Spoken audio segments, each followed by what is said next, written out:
सभी भावी शिक्षक, सभी मेरे साथियों का एक बार फिर से स्वागत है आपके अपने YouTube चैनल हक आपका। और आज हम मिले हैं बहुत ही महत्वपूर्ण, बहुत ही इम्पोर्टेंट टॉपिक के साथ, जिसका नाम है अधिकार शुल्क या रॉयल्टी। ये आपका एलटी ग्रेड में भी वर्क करता है और काफी आयोग के एग्जाम है जिसमें ये काम आता है, जैसे आपका यूपी टीजीटी में भी ये आपसे पूछा जाता है रॉयल्टी। तो ये काफी महत्वपूर्ण है और आपने ये अपने ग्रेजुएशन लेवल पर ये पढ़ा होगा।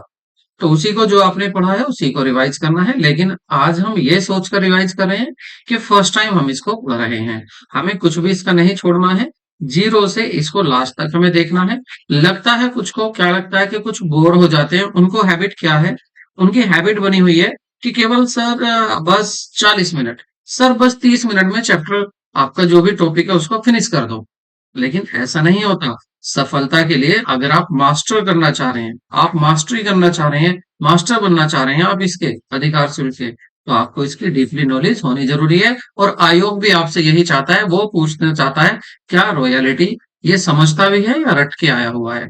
तो वो भी डीपली आपसे क्वेश्चन पूछता है। तो कोई भी पॉइंट इसका ना छोड़े, आई रिक्वेस्ट यू इसको बड़े ध्यान से देखें, कोई भी ना छोड़े। मैंने ये नहीं कह रहा कि आप इसको स्पीड बढ़ाकर देख लें, आपको आज समय नहीं है कल देख लें, लेकिन इस चैप्टर को डीपली देखें। मैंने कोशिश की है कि कोई भी पॉइंट्स ऐसा यहाँ ना छोड़ूं जो आपको एग्जाम देने के बाद लगे कि भाई ये हमें पढ़ने से रह गया था। तो इसको ध्यान से देखें। और आई रिक्वेस्ट यू, यदि आप फर्स्ट टाइम चैनल पर आए हैं तो चैनल को सब्सक्राइब कर लें। जो कहना था मैंने अब कह दिया, बीच में कोई बातें नहीं होंगी। अगर आपका कोई सजेशन है, आपकी कोई प्रॉब्लम है, तो आप उसको कमेंट में लिख सकते हैं। दूसरा, ये जो आपकी नोट्स हैं, ये फ्री ऑफ कॉस्ट आपको हमारे टेलीग्राम चैनल हक आपका टेलीग्राम चैनल है, उस पर आपको ये फ्री ऑफ कॉस्ट मिल जाएंगे। उसका लिंक आपको डिस्क्रिप्शन में मिल जाएगा। तो वहां से आप वो भी ले सकते हैं फ्री ऑफ कॉस्ट, ये सभी नोट्स आपको मिल जाएंगे। ठीक है, तो शुरू करते हैं आज की क्लास को। देखिए, सबसे पहले क्या देखना है हमें, सबसे पहले हम देखेंगे अधिकार शुल्क। आखिर अधिकार शुल्क है क्या। तो अधिकार शुल्क की अगर बात करें तो ये कुछ विशेष प्रकार की हमारी संपत्तियां होती हैं, कुछ विशेष प्रकार की हमारी संपत्तियां होती हैं। तो कुछ विशेष प्रकार की संपत्तियों को उनके प्रयोग करने के प्रतिफल के रूप में जो धनराशि, जो पैसा, जो अमाउंट प्रयोग करने वाला व्यक्ति के द्वारा संपत्ति के स्वामी, मतलब जो संपत्ति के मालिक हैं, उनको दी जाती है, उसे ही अधिकार शुल्क कहते हैं। जैसे ए ने बी की ए ने बी की कुछ एसेट ले ली, कोई विशेष एसेट थी, कोई संपत्ति थी, वो ले ली। अब इसको यूज करेगा कौन, बी। ठीक है, इसको इसका प्रयोग कौन करेगा, सॉरी, इस बी की एसेट का, बी की संपत्ति का प्रयोग कौन करेगा, ए प्रयोग करेगा।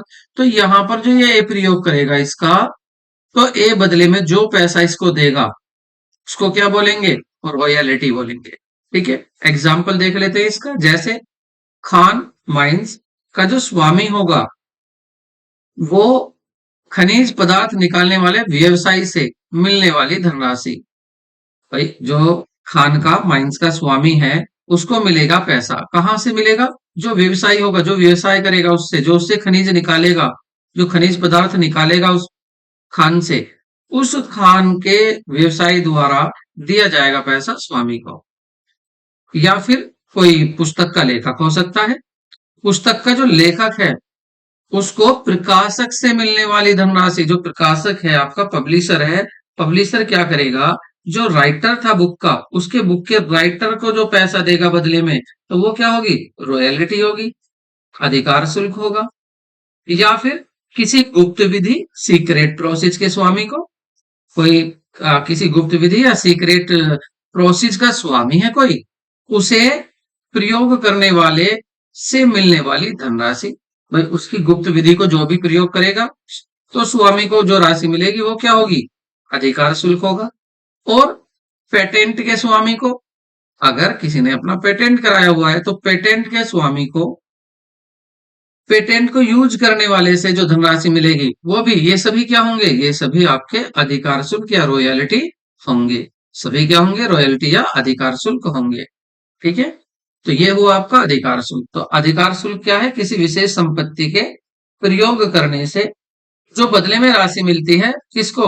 संपत्ति के स्वामी को, उसे ही रॉयल्टी या फिर उसको अधिकार शुल्क कहते हैं। अच्छा, कभी कभी एग्जाम में क्या करता है, कुछ डेफिनेशन दे देता है और पूछता है बताइए ये कथन किसका है।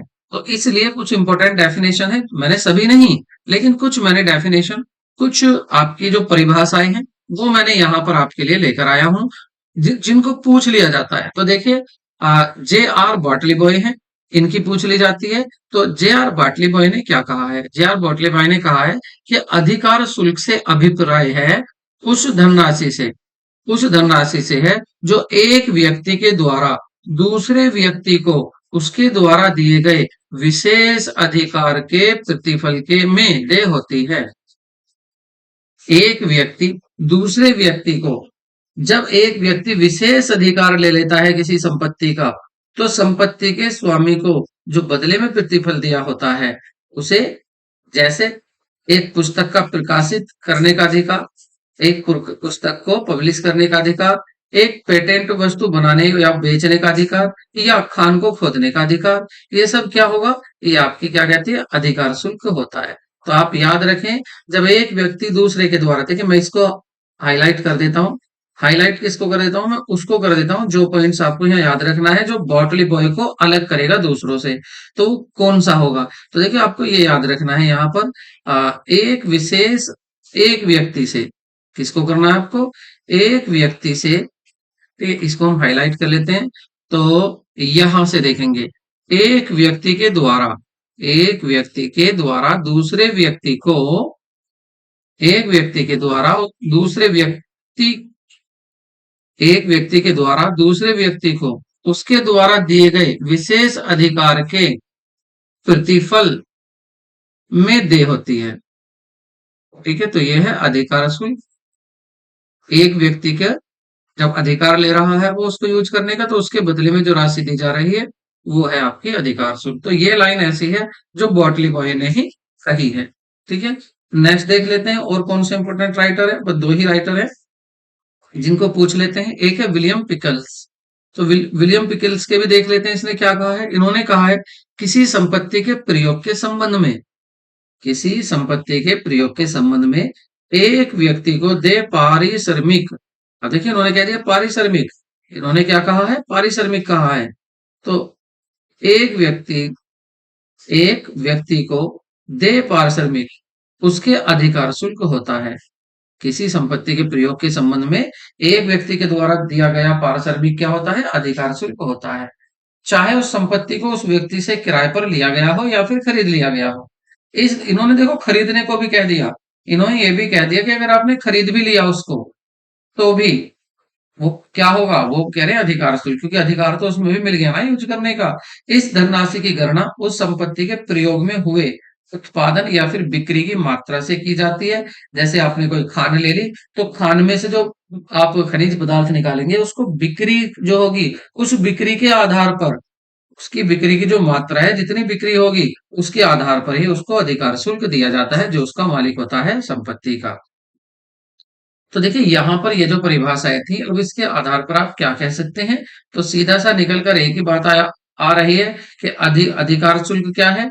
उस भुगतान को कहेंगे अधिकार शुल्क, भुगतान की गई राशि से है जो दूसरे व्यक्ति को कुछ विशेष प्रकार की संपत्तियों के प्रयोग करने के अधिकार के बदले किराए के रूप में दिया जाता है। तो ये फाइनली निकल कर यहाँ पर आ रहा है। तो अधिकार शुल्क होगा वो भुगतान जो यूज करने वाला, किसी विशेष संपत्ति को यूज करने वाला उस संपत्ति के स्वामी को देता है। ठीक है, भुगतान की गई धनराशि की गणना अधिकार शुल्क में हुए। अब देखिए ये भी दूसरा पॉइंट बहुत इंपॉर्टेंट है, यहां से क्वेश्चन बनाकर पूछा हुआ है। आप देख सकते हैं प्रीवियस ईयर के क्वेश्चन पेपर में भी देख सकते हैं, यहाँ पूछा हुआ है भुगतान की गई धनराशि की गणना। क्या पूछा है? भुगतान की गई धनराशि की गणना। तो कैसे गणना करते हैं भुगतान की गई राशि की, कि कितनी राशि देनी है? तो की गणना प्रयोग से हुए उत्पादन या बिक्री की मात्रा पर आधारित होती है। तो ये लाइन आपको याद रखनी है, किस पर आधारित होती है? या तो प्रयोग किए हुए उत्पादन या फिर बिक्री की मात्रा पर, आप उससे कितनी बिक्री करेंगे उसके आधार पर दी जाती है।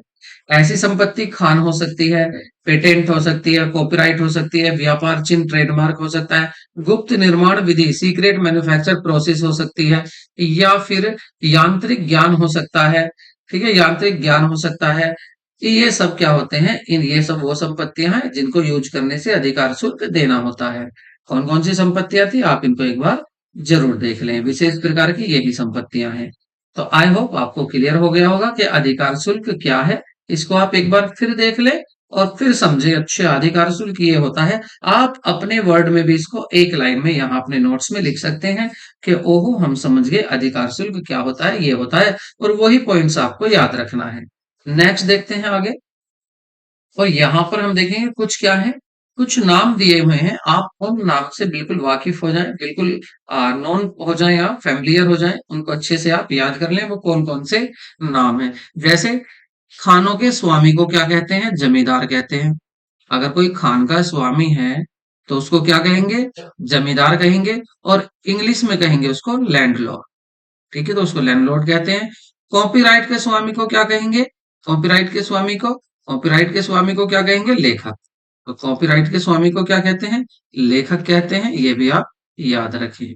ठीक है, ये वो है जब आपको जनरल एंट्री में भी या आप इसकी अकाउंटिंग करेंगे तो प्रॉब्लम नहीं आएगी। तो इसको क्या कहेंगे, इसको कहेंगे हम लेखक। कॉपीराइट का स्वामी कौन होगा, लेखक या ऑडिटर। पेटेंट के स्वामी को क्या कहेंगे, पेटेंटी। उसको क्या कहेंगे, पेटेंटी। ठीक है, तो ये नाम आपको याद रखने हैं। जमींदार, लेखक या पेटेंटी और पट्टेदार मतलब लीजी के बीच एक लिखित समझौता होता है। अब ये देखिए, एक लिखित या मौखिक समझौता होता है। लिखित भी हो सकता है और मौखिक समझौता भी हो सकता है। किस किस के बीच, जमींदार, लेखक या पेटेंटी।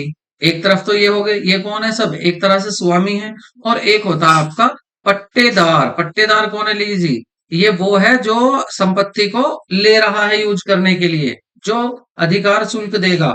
तो भी देने वाले कौन है, देखिए देने वाले तो हो गए ये तो हो गए आपके देने वाले तीनों, जमींदार, लेखक या पेटेंटी। और पट्टेदार कौन होगा, ये होगा संपत्ति को लेने वाला। तो इनके बीच में एक लिखित या मौखिक समझौता होता है। और उसी लिखित समझौते जिसमें अधिकार प्रयोग की समस्त शर्तें, कंडीशंस व अधिकार भुगतान की, अधिकार शुल्क भुगतान कितना होना है वह उसकी विधि तय की जाती है। देखिए, जो समझौता होगा लिखित हो सकता है, मौखिक हो सकता है। उसमें क्या बताया जाएगा, एक तो ये बताया जाएगा कि अधिकार शुल्क कितना दोगे आप। एक तो ये होगा, उसमें उसमें कुछ शर्तें होंगी, जैसे अधिकार शुल्क कितना दोगे आप, विधि क्या होगी, आपको उसको यूज करने की विधि क्या है आपकी, पैसा देने की विधि कैसी होगी आपकी, किस तरह से आप पैसा दोगे, वो भी होता है। ठीक है, तो जो लिखित या मौखिक समझौता होता है उसमें ये सब लिखी होती है शर्तें।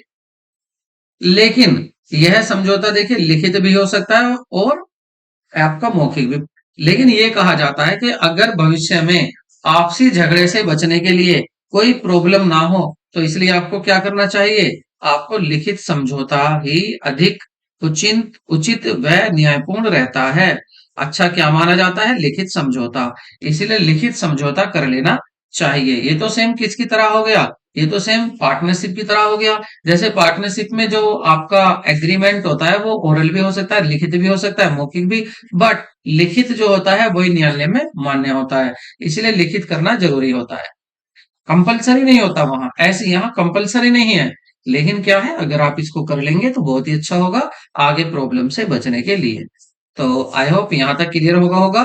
जब एक व्यक्ति दूसरे व्यक्ति की संपत्ति को यूज करता है तो उसके बदले में जो पैसा देता है वो अधिकार शुल्क है। और जो संपत्ति का मालिक होता है वो जमींदार हो सकता है, लेखक हो सकता है, आपका या कौन हो सकता है, वो हो सकता है आपका स्वामी हो सकता है। और जो उसको यूज करेगा वो हो सकता है आपका लीजी। कौन हो सकता, लीजी हो सकता। ठीक है, तो आपको ये याद रखना है। तो पेटेंट के स्वामी को पेटेंटी कहते हैं, ये भी आपको याद रखना है। और ये एक दूसरे के बीच में इनमें एक समझौता होता है, वो लिखित भी हो सकता है, मौखिक भी हो सकता है। लिखित समझौता ज्यादा उचित होता है, तो ये भी आपसे पूछ सकता है, तो आप इसको भी याद रखें। आगे बढ़ते हैं। तो देखिए मुझे लगता है कि अब आपको ये क्लियर हो गया होगा, अधिकार शुल्क क्या है, जमींदार क्या है, पेटेंटी क्या है। फिर भी एक नजर देख लेते हैं, एक नजर में कुछ नहीं जाता, लेकिन आगे होने वाली परेशानी से बच जाते हैं। तो अगर आपके समझ में आ गया है तो देखिए इसको बताइए, क्या ये सही लिखा हुआ है, क्या आपके यही समझ में आया है? देखिए यहाँ क्या है, यहाँ कहा गया है पट्टे देने वाले को, पट्टे देने वाला मतलब जमींदार। कौन होता है ये? संपत्ति का स्वामी। पट्टे देने वाला मतलब लीजर या फिर जमींदार या लैंडलॉर्ड कहलाता है। भाई जो स्वामी है संपत्ति का, जो पट्टा दे रहा है, उसको क्या कहेंगे? जो अपनी लीज दे रहा है उसको क्या कहेंगे? उसको बोलेंगे लीजर या फिर अपना लैंडलॉर्ड या फिर संपत्ति का स्वामी। और पट्टेदार कौन होगा? देखिए एक तो होगा पट्टेदाता, एक होता है पट्टेदाता। तो पट्टेदाता कौन है? जो जमींदार है। और एक होता पट्टेदार। तो पट्टेदार कौन होगा? संपत्ति को जो व्यवसायी किराए पर लेता है, जो किराए पर ले रहा है, उसे पट्टेदार या फिर लीजी कहते हैं। तो पट्टा देने वाला और पट्टेदार अलग अलग है दोनों। अधिकार शुल्क कौन देगा? अधिकार शुल्क देगा पट्टेदार। किसको देगा? पट्टा देने वाले को, पट्टा दाता जो जमींदार है उसको देगा। ठीक है। दूसरा क्या है? अधिकार शुल्क।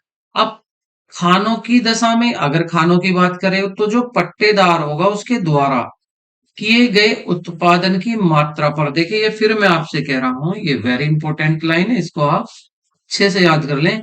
उत्पादन की मात्रा के आधार पर पट्टेदार जो आपका पट्टेदार होगा, वो उत्पादन की मात्रा पर एक निश्चित दर से खानगे स्वामी को जो धनराशि का भुगतान करता है।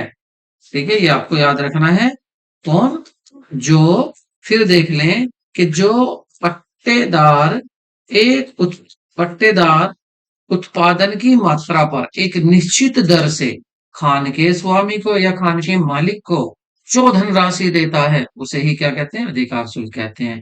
या फिर अगर पुस्तक पुस्तक के लेखक को उसके विक्रय के मूल्य, देखिए अगर पुस्तक की बात करेंगे तो लेखक को दी जाएगी, पुस्तक की बात करेंगे तो लेखक को दी जाएगी, पुस्तक की बात करेंगे तो लेखक को दी जाएगी। ठीक है, उसके लेखक को दी जाएगी विक्रय मूल्य का एक निश्चित प्रतिशत, विक्रय मूल्य का एक निश्चित प्रतिशत, जो भी मान लेते हैं 5%, 10%। भाई जैसे वो पहले कह देगा कि भाई अगर आपकी 1 लाख रुपए की बुक्स बिकी हैं तो इसका 5% मुझे दे रहा, तो 5% कितना दे दोगे? 5,000 रुपए। तो 5,000 रुपए दिया जाएगा उसको। ठीक है, एक पुस्तक के बदले में प्रकाशक द्वारा।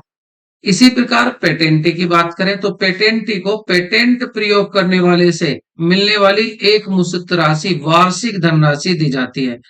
वर्ष में एक बार पैसा देगा कौन? पेटेंटी। जो पेटेंट को यूज कर रहा है, पेटेंट तो पता ही होगा आपको, अधिकार होता है। जैसे आपने अगर कोई मेडिसिन की खोज करी, कोई आपने विधि तैयार करी है कुछ कुछ मेडिसिन बनाने वाली, तो उसको आप पेटेंट करा लेंगे, मतलब अपना नाम अधिकार करा लेंगे, उसका एक राइट ले लेंगे कि इसको कोई दूसरा यूज नहीं कर सकता, ये मैंने बनाई है। तो अगर उसको कोई यूज करता है तो उसको यूज करने के बदले में जो आपको राशि मिलेगी तो वो आपकी क्या हो जाएगी? तो वो यहाँ पर आपकी अधिकार शुल्क हो जाएगी। और जो देने वाला होगा वो कौन हो जाएगा? वो हो जाएगा आपका पेटेंटी। ठीक है, वो कौन हो जाएगा? ठीक है, पेटेंटी कौन हो जाएगा? जो मालिक होगा।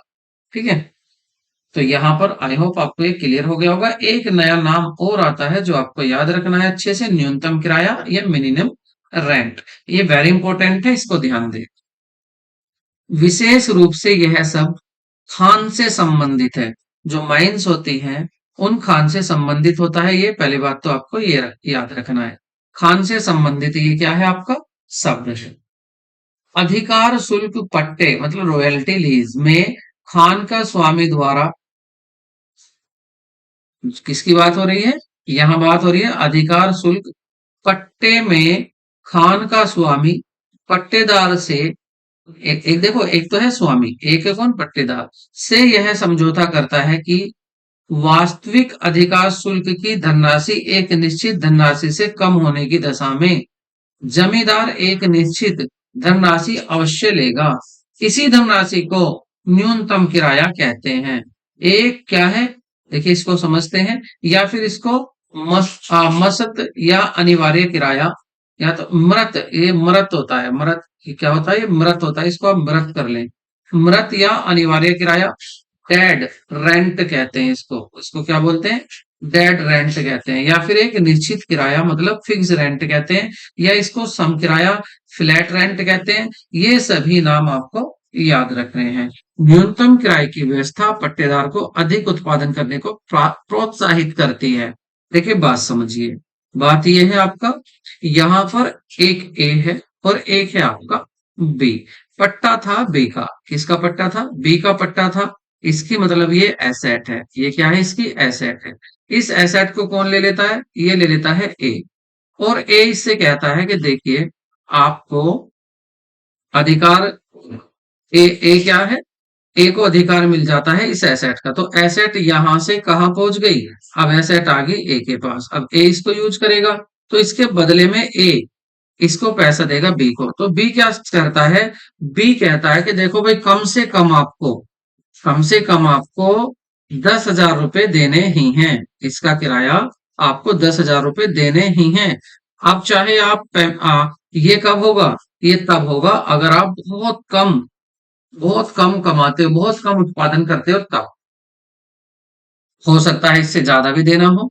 तो वो ये एक सेट कर लेगा, जैसे ये कह देगा कि आपको क्या करना है, आप जितना भी उत्पादन करेंगे, मतलब ये कह देगा कि आपको 20% या 30% मुझे देना है। अगर इसने कह दिया कि मुझे 25% देना है, और उत्पादन जो हुआ वो ए ने जो उत्पादन किया है, कितने का किया है, 1,00,000 रुपए का, तो ए कितना देगा, इसका 25% निकाल लीजिए। ए को क्या देना पड़ेगा, ए को देना पड़ेगा 25%। 25% कितना आ जाएगा आपका, 25,000। तो 25,000 रुपए किसको देने पड़ेंगे, ए देगा बी को, क्योंकि बी की संपत्ति थी, ए यूज कर रहा है।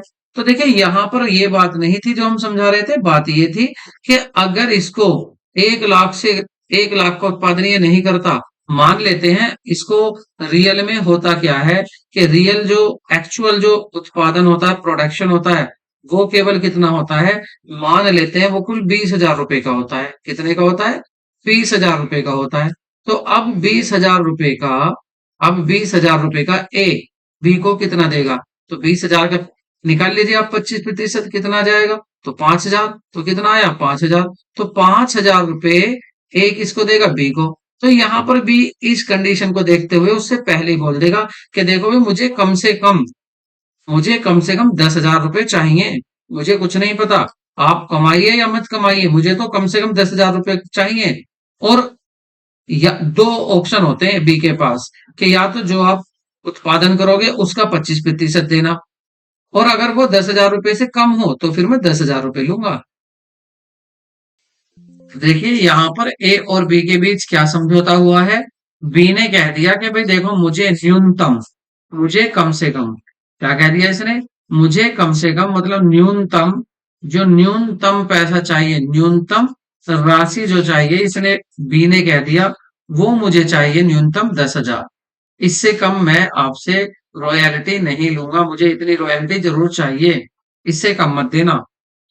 बी ने पूछा बस आपको 10,000 रुपए ही चाहिए, तो बी ने कहा, ए ने पूछा कि आपको बस 10,000 रुपए ही चाहिए, तो नहीं, ये तो कम से कम है, अन्यथा जो इससे अधिक हो, आप जितना भी उत्पादन करो उसका 25%, या तो उसका 25%, या तो उसका 25%, और या फिर कम से कम 10,000 रुपए मुझे चाहिए। तो ये जो कम से कम की बात कर रहा है, ये होगा आपका 10,000 रुपए, ये होगा न्यूनतम किराया, या मृत मृत किराया, या अनिवार्य किराया, या फिर निश्चित किराया, ये सब कुछ कहलाता है न्यूनतम किराया। आप इसको याद रखें, मिनिमम रेंट है ये, कि इतना तो देना ही पड़ेगा आपको, प्रॉफिट हो या आपको लॉस हो, इससे कोई मतलब नहीं, आपको इतना तो देना ही पड़ेगा। तो इससे क्या फायदा होगा, तो ए हमेशा ये चाहेगा कि मैं ज्यादा से ज्यादा कमाऊं, ताकि इसको बी को मुझे बी को 10,000 रुपए तो देने ही पड़ेंगे, और मुझे तो कमाना तो पड़ेगा। तो इसलिए क्या हो रहा है, मोटिवेटेड हो रहा है कमाने के लिए, कौन, ए। तो ए प्रोत्साहित होता है किसकी वजह से, अनिवार्य किराए की वजह से, मिनिमम रेंट की वजह से। तो मिनिमम रेंट का क्या काम है, प्रोत्साहित करता है किसको, जो आपका पट्टेदाता होता है। पट्टेदार नहीं, जो पट्टेदार होता है, जो इसको यूज करता है, उस यूज करने वाले को प्रोत्साहित करता है कि भाई मुझे ज्यादा से ज्यादा काम करना पड़ेगा। ठीक है, तो ये होता है न्यूनतम किराया। अब एक नाम आता है शॉर्ट वर्किंग, लघु कार्य। अब ये शॉर्ट वर्किंग क्या है, इसको समझिए।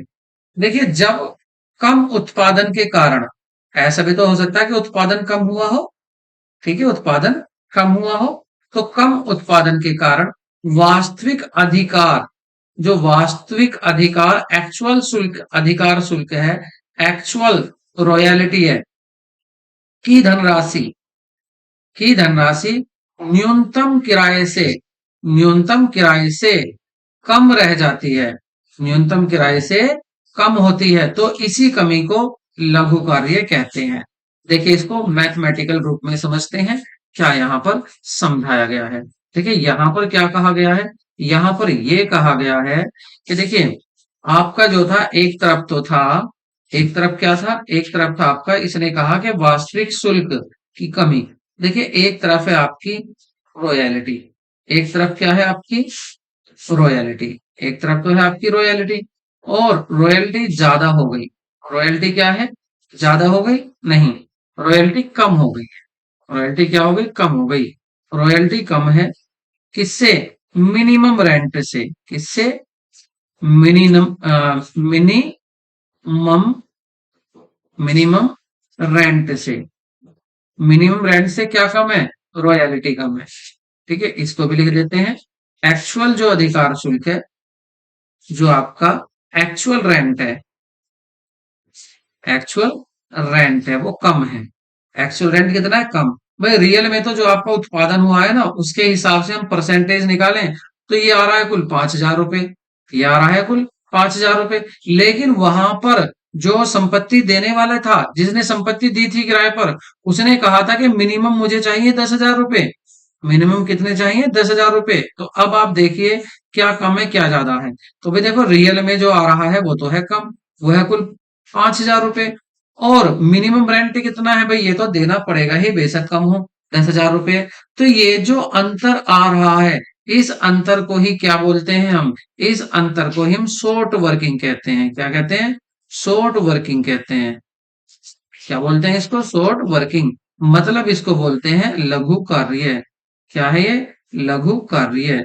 अब इसका फॉर्मूला क्या बन जाएगा, देखिए शॉर्ट वर्किंग का फॉर्मूला बन जाएगा, शॉर्ट वर्किंग बराबर होता है minimum rent, minimum rent minus actual rent. तो आप इसको इस तरह से लिख सकते हैं,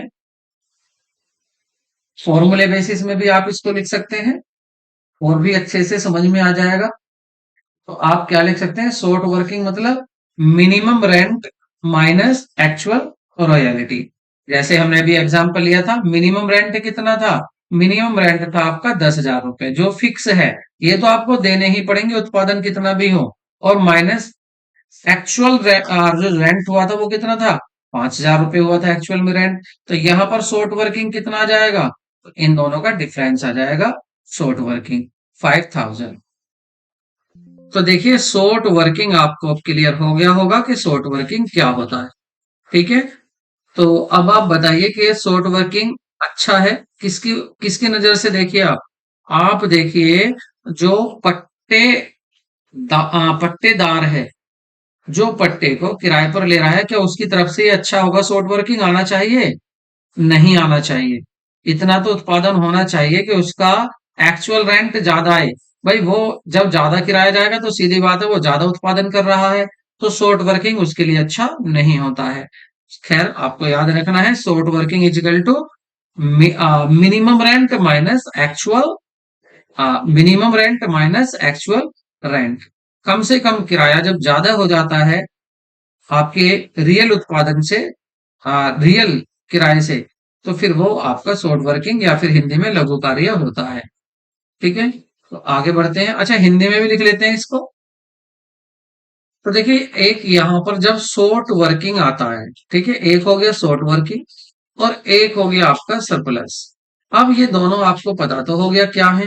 ठीक है, एक तरफ क्या है कि जो आपका मिनिमम रेंट है वो ज्यादा हो जाता है, और एक तरफ एक्चुअल रेंट ज्यादा हो जाता है, एक्चुअल रॉयल्टी ज्यादा हो जाती है। तो यहाँ पर देखिए एक अधिकार मिलता है, इसकी भी चर्चा करते हैं। देखिए यहाँ पर एक होता है लघु कार्य, मतलब शॉर्ट वर्किंग को, लघु कार्य को पूरा करने का अधिकार, शॉर्ट वर्किंग को पूरा करने का अधिकार। तो देखिए ये क्या है, ये तो आपको पता ही है कि जो अतिरिक्त अधिकार शुल्क की धनराशि क्या होती है। अतिरिक्त अधिकार शुल्क की धनराशि क्या होती है? यह होती है कि जब आपका वास्तविक अधिकार शुल्क ये ज्यादा हो जाता है, वास्तविक एक्चुअल रेंट, जो आपका एक्चुअल रेंट है वो न्यूनतम रेंट से ज्यादा हो जाता है। जब ये ज्यादा होता है किससे? न्यूनतम रेंट से, मिनिमम रेंट से ये ज्यादा हो जाता है, तो इसको क्या बोलते हैं? इसको बोलते हैं आपका सरप्लस। इसको क्या बोलते हैं? सरप्लस कहते हैं। ठीक है, ये फॉर्मूला देखिए यहां भी देख सकते हैं आप। सरप्लस क्या होगा आपका? Actual royalty minus minimum rent. ठीक है, एक्चुअल रॉयल्टी क्या था? Actual rent. तो actual royalty minus minimum rent, देखिए ये होता है, तो इसी को क्या बोलते हैं? हम सरप्लस कहते हैं। और जो पट्टेदार होता है, मतलब जो संपत्ति को किराए पर लेता है, यूज करने के लिए लेता है, तो पट्टेदार के इस अधिकार को, पट्टेदार के इस अधिकार को लघु कार्य पूरा करने का अधिकार कहते हैं। जब सरप्लस होता है तो उसके इस अधिकार को क्या कहते हैं? वो माइनस करता है तो उसको क्या कहते हैं? उसको पट्टेदार, पट्टेदार के इस अधिकार को ही कहेंगे लघु कार्य पूरा करने का अधिकार। इस समय ही वो आता है जब सरप्लस होता है। साधारणतः यह अधिकार पट्टे के शुरू के कुछ वर्षों के लिए दिया जाता है। क्यों दिया जाता है अभी शुरू के कुछ वर्षों में?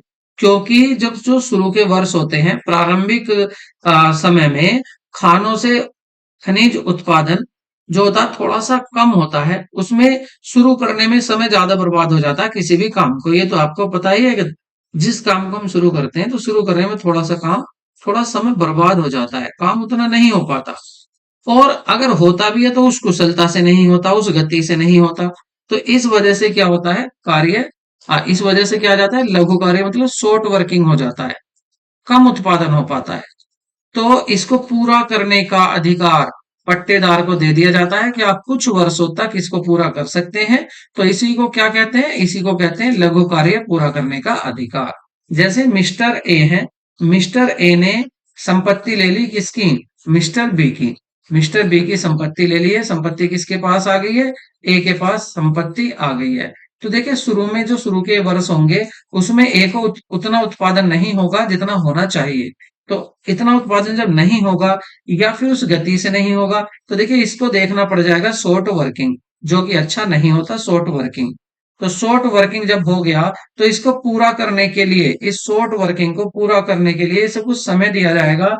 तो ये जो अधिकार इसको दिया जा रहा है इसी को बोलते हैं short working, right to recoup short working, मतलब लघु कार्य को पूरा करने का अधिकार। इसको कहा जाता है कि आप अपने लघु कार्य को पूरा कर सकते हैं, आप परेशान ना हो।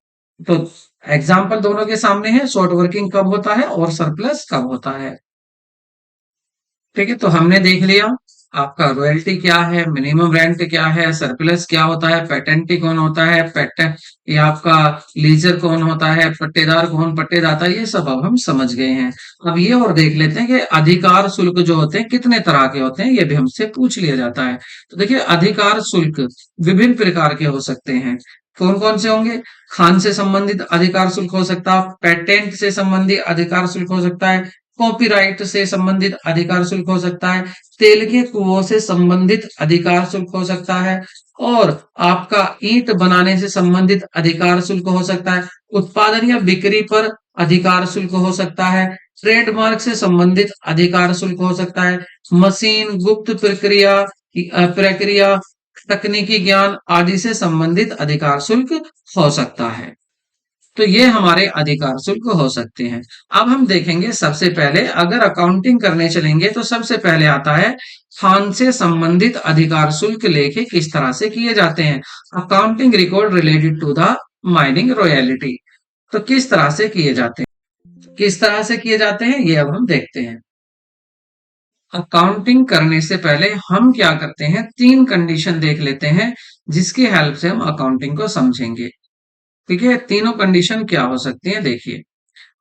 जब अधिकार शुल्क धनराशि, जो अधिकार शुल्क की धनराशि है, मतलब इसको क्या कहेंगे, अधिकार शुल्क धनराशि मतलब रॉयल्टी की धनराशि न्यूनतम किराया मतलब मिनिमम रेंट के बराबर हो। तो देखिए आप इसको देख सकते हैं, क्या दिखाया गया है आपको, ये दिखाया गया है कि यहाँ पर जो रॉयल्टी है वो किसके बराबर है, वो मिनिमम रेंट के बराबर है।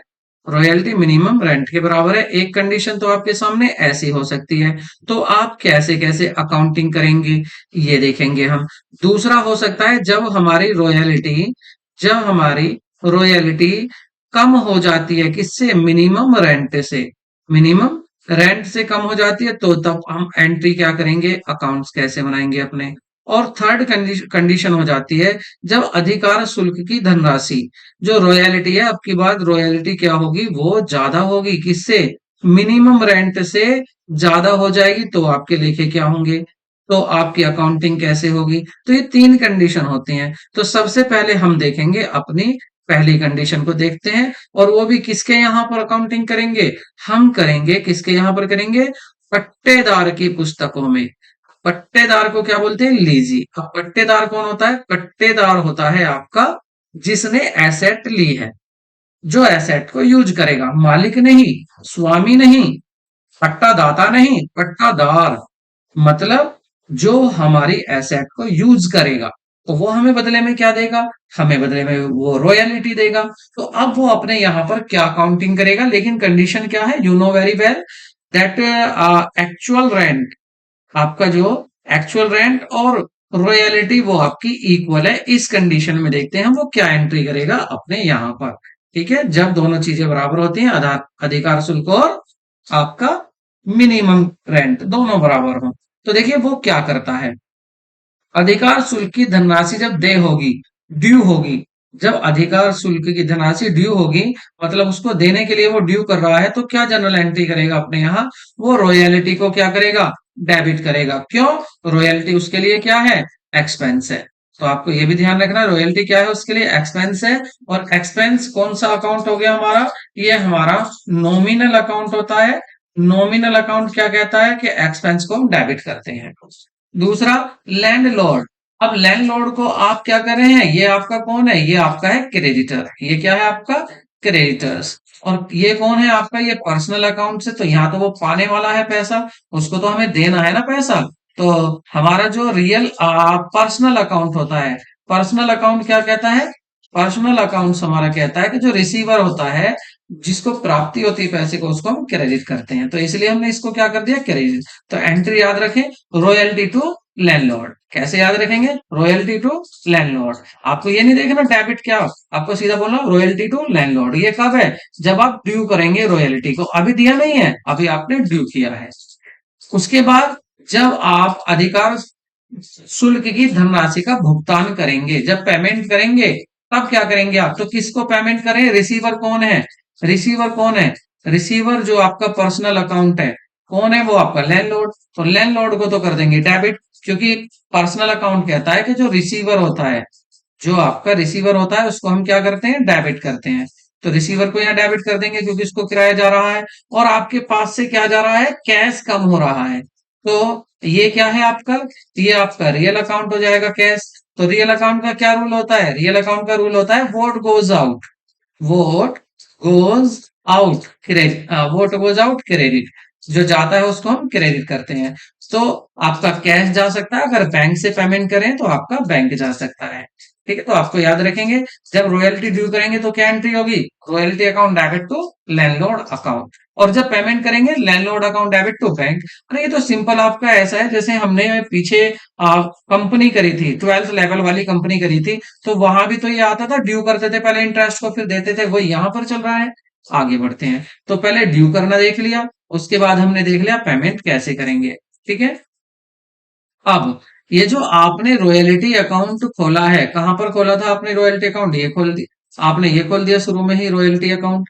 तो ये रॉयल्टी अकाउंट कैसे बंद होगा, देखिए लैंडलॉर्ड का तो आपने बंद कर दिया अकाउंट, कैसे बंद कर दिया, आपने यहां पर लिखा कि हमें रॉयल्टी देनी है, रॉयल्टी देनी है हमें 1,000 रुपए की, मान लेते हैं 1,000 रुपए की। तो 1,000 रुपए के नाम से क्या हो गया, लैंडलॉर्ड अकाउंट क्रेडिट हो गया। तो यहाँ लैंडलॉर्ड क्रेडिट है ना, तो देखो आप आगे क्या कर दिया आपने इसको, आगे आपने लैंडलॉर्ड को डेबिट कर दिया 1,000 रुपए से। तो जो चीज क्रेडिट थी वो आपने सेम अमाउंट से डेबिट कर दी, ये तो अकाउंट बंद हो गया। लेकिन ये तो अकाउंट बंद नहीं हुआ, दूसरा अकाउंट क्या था आपका, रॉयल्टी अकाउंट, ये क्या है या डेबिट, तो इसको क्रेडिट तो करना पड़ेगा ना कहीं। तो अब मैं वही तो बता रहा हूं कि अब आप इसको बंद करेंगे, अधिकार शुल्क को, रॉयल्टी अकाउंट को बंद करेंगे, तो आप एंट्री क्या बनाएंगे, तो इसको दिखाएंगे आप प्रॉफिट एंड लॉस अकाउंट में। तो प्रॉफिट एंड लॉस अकाउंट तो करेंगे आप डेबिट, और रॉयल्टी अकाउंट कर देंगे आप क्रेडिट। तो देखिए रॉयल्टी डेबिट था ना, अब क्रेडिट हो गया।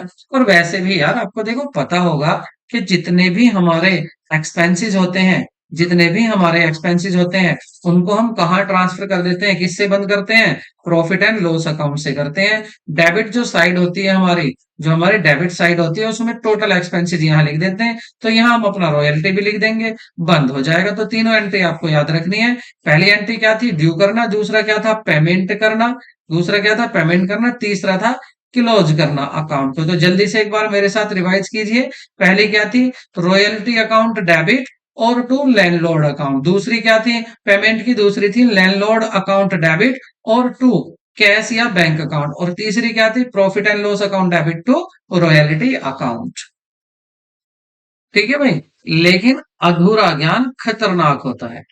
अब आपको एक साइड देखिए, अभी आपने एक साइड देखी है, आपने किसके यहां पर अकाउंट, ये जनरल एंट्री किसके यहां करी है, आपने करी है पट्टेदार के यहाँ, किसके यहाँ करी है, पट्टेदार के यहाँ करी है। ठीक है, मतलब जो एसेट को यूज कर रहा है। लेकिन अब वो क्या करेगा, इसकी जनरल एंट्री उसकी भी तो देखनी है, वो क्या करेगा, तो देखिए मैं आपको इसी पर ही बता देता हूं। फर्स्ट एंट्री देखिए, फर्स्ट एंट्री देखिए, या चलो अलग बताते हैं इसको। देखिए प्राप्य शुल्क की धनराशि न्यूनतम किराए के बराबर है, और इस कंडीशन में आपको पट्टेदार के यहाँ, पट्टेदार के खातों को, पट्टेदार, पट्टेदार या पट्टेदाता, ये होगा पट्टादाता, पट्टा दाता होगा जिसकी संपत्ति है, पट्टेदाता, पट्टेदाता के के यहाँ पर, या यूं कह लो पट्टेदाता की पुस्तकों में, पट्टेदाता की पुस्तकों में, ये सही रहेगा, पट्टेदाता की पुस्तकों में, सही ये होता है पुस्तकों में। तो ये अपनी पुस्तकों में क्या करेगा, देखिए उसने क्या किया था एंट्री, उसकी याद है आपको, उसने सबसे पहली एंट्री क्या करी थी, उसने किया था ड्यू होने पर, तो उसने कहा था रॉयल्टी जो होगी, रॉयल्टीज अकाउंट को, तो उसने कहा था रॉयल्टीज अकाउंट को, क्या कहा था उसने, रॉयल्टी अकाउंट को किया था उसने डेबिट, और टू किसको कहा था, टू कहा था लैंडलॉर्ड को, टू लैंडलॉर्ड, तो लैंडलॉर्ड को क्रेडिट किया था, ये एंट्री बनाई थी। अब क्यों, क्योंकि उसके लिए क्या था, ये खर्चा था, जो संपत्ति को यूज कर रहा था उसके लिए किराया तो खर्चा था, और लैंडलॉर्ड क्या था, क्रेडिटर। अब यहां पर आ जाइए, यहां पर क्या होगा, यहां ये किसको डेबिट कर रहा है, ये कर रहा है जिससे पैसा लेना है, किससे पैसा लेना है, लीजी से, वो किससे लेना है, लीजी से। लीजी कौन है, जो यूज कर रहा है एसेट को, तो इसने अपने यहां इसको ये भी ड्यू कर रहा है। और दूसरा रॉयल्टी रिसीवेबल अकाउंट, इसके लिए रॉयल्टी जो आ रही है इसके लिए, तो ये एसेट वो इनकम है ना, और इनकम को क्या करते हैं हम, क्रेडिट करते हैं इनकम को, क्यों, नॉमिनल अकाउंट कहता है। तो लीजी को इसने अपने यहाँ क्या किया, डेबिट किया, उससे पैसा लेना है, और रॉयल्टी को क्रेडिट किया। और इसकी जस्ट अपोजिट एंट्री देखो यहाँ है भाई, ये रहा रॉयल्टी, और ये रहा यहाँ पर कौन, ये रहा यहाँ पर आपका लैंडलॉर्ड, वहां लेजी होगा, यहाँ लैंडलॉर्ड हो गया। दूसरी एंट्री अब इसकी देख लीजिए, आगे ये तो हो गया ड्यू की। अब जब पेमेंट होगा, तो पेमेंट के तो इसके यहाँ पर पैसा आ रहा है ना, तो क्या हो जाएगा, यहाँ ये डेबिट करेगा। उसने क्या कहा था, उसने किया था क्रेडिट, उसने कहा था टू बैंक अकाउंट, या तो बैंक कहा था, या उसने कहा था कैश अकाउंट, उसने इसको क्रेडिट किया था। और डेबिट किसको किया था उसने, डेबिट उसने किया था लैंडलॉर्ड को, लैंडलॉर्ड को डेबिट किया था, क्योंकि लैंडलॉर्ड को पैसा दे रहा था, तो उसने डेबिट किया था। यहां ये उल्टी कर रहा है एंट्री, जस्ट अपोजिट कैसे, इसके यहाँ बैंक आ रहा है, इसके यहाँ बैंक आ रहा है, तो ये क्या कर रहा है इसको, ये इसको कर रहा है डेबिट। और जो देने वाला है इसको, उसको क्या कर रहा है, ये उसको कर रहा है ये क्रेडिट। तो देखो यहाँ जस्ट अपोजिट हो रहा है ना भाई, इसके यहाँ पर पैसा आ रहा है डेबिट, और कौन दे रहा है, लीजी अकाउंट, ठेकेदार। अब ये भी अपने यहाँ इस इनकम को बंद करेगा, इस अकाउंट को बंद करेगा, कहां से? प्रॉफिट एंड लॉस अकाउंट से। तो देखिए कैसे होगा। तो देखिए रॉयल्टी रिसीवेबल अकाउंट क्या करेगा? डेबिट, इनकम है। और प्रॉफिट एंड लॉस अकाउंट कर देगा क्रेडिट। उसने क्या किया था? इसकी उल्टी एंट्री करी थी। इसकी उसने क्या किया था?